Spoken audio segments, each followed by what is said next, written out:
Okay, boys and girls. I'm going to look at pound JPY. It's currently 9:30 on a Monday morning.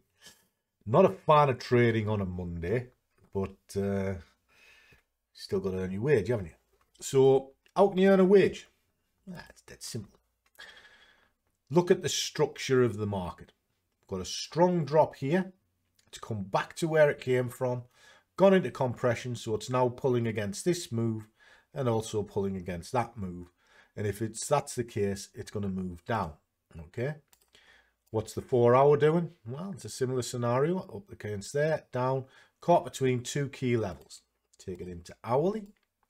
And now what else can we see? Well, now we can see it even tighter, which it's pulling in against this. Move that from there to there. It's hitting the 50. Key battleground point. Why? Because it's a pivot. Okay. Now, if that's the case, it's actually a good area to start buying and selling these things. Okay. Now, I've got other elements in my favor. Now, that I've already put onto here to sort of visualize. And what it's telling me is it's pretty much selling across the board, even though it's in a bull market. It's telling me it's a pretty good trade. So based on its ATR, looking for about 19 pips. And everything's in my favor. It's even got +1, -1 in my favor as well. So I'm quite happy with this. So what do? Well, I can drop an order onto this line here and follow up. So all I would do there is take it down into 15 minutes. We can see the move coming down aggressively. It's rattled along this line a couple of times. So that's going to be the order point. So let me just drop that onto there. Okay, so we'll do that. Just put that down there. Set the target in at 19. Right, now what we can do, because this is where it gets a little bit nicer, we know we're selling it. I just need to follow those candles up. So I've got the first point of entry, so I'm happy with that point of entry. I've got loads of room down to this level, so I've got plenty of room to play with for it to bounce. It's got a bounce point across the top, so if that moves up, gets like halfway into there, I'll just shift that onto that line. But at the moment, I'm happy with this one, and then we're going to get it to come down. Now, the sheet I've shown you is put into the squad every day. I just like to update with what I'm up to. I've already been in and done oil for them this morning. That was tracked. There might even be another opportunity for it, but I'm not greedy. So if I flick that over, what we'll see is similar scenario. Down into targets, come up, and then there it is. It's bounced along the same sort of tracking line and then fell back through again. But I like to be a one-hit wonder, and what I mean by that is as soon as I've been paid, I knock off. And everything we do is about building and growing your wealth, your money.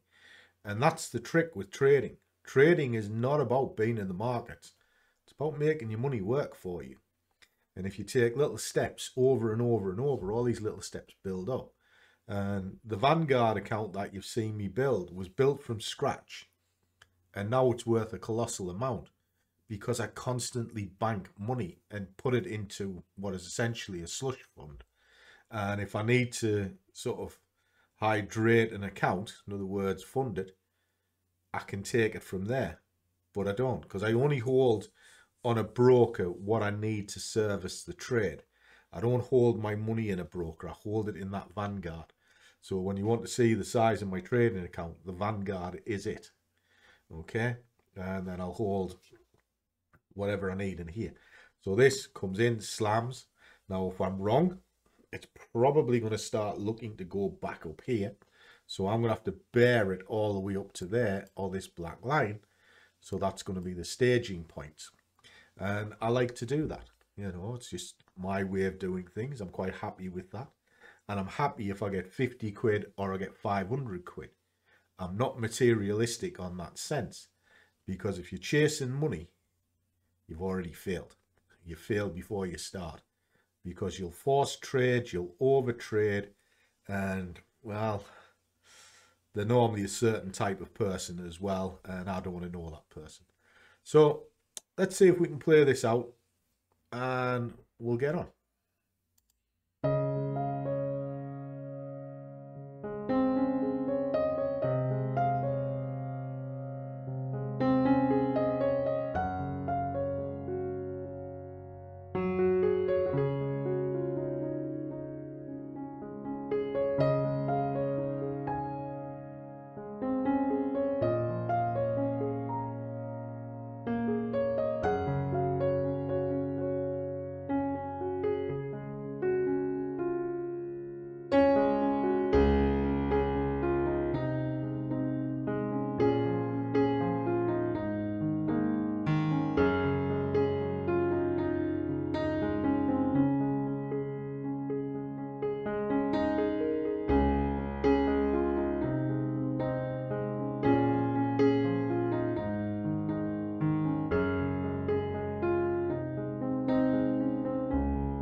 Okay, guys, I've just done a reassessment of this, and the criteria of the trade has changed.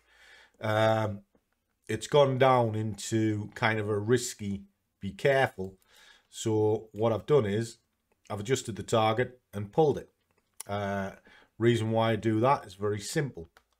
I don't want to be on the wrong side of a bad trade, so therefore I'll sacrifice it. So took all the tickets out, and there's 30 quid, which for this hour I'll be quite happy with. I'll then reassess it again at the top of the hour and decide whether or not I want to go into it. But 30 quid's 30 quid, 50 quid earlier on, so it's 80 quid in, let's say it's 10:30 now.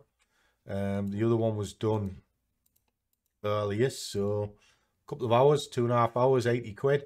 It's not a bad hourly rate, is it? And then that's it. So that's all you do. You're constantly assessing what's going on.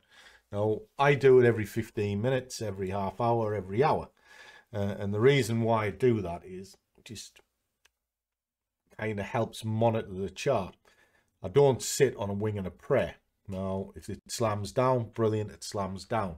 If it doesn't, well, all it means is I can let it run back up, enter the market again, and then come back down and pick it up. It's just, it's Monday morning. It's a dangerous time to trade at the best of times because you've got money coming in, money going out, and it becomes a bit difficult. So take what the market's willing to give and be safe. That's kind of my theory on this. So it's the moral of the story there. Just be careful.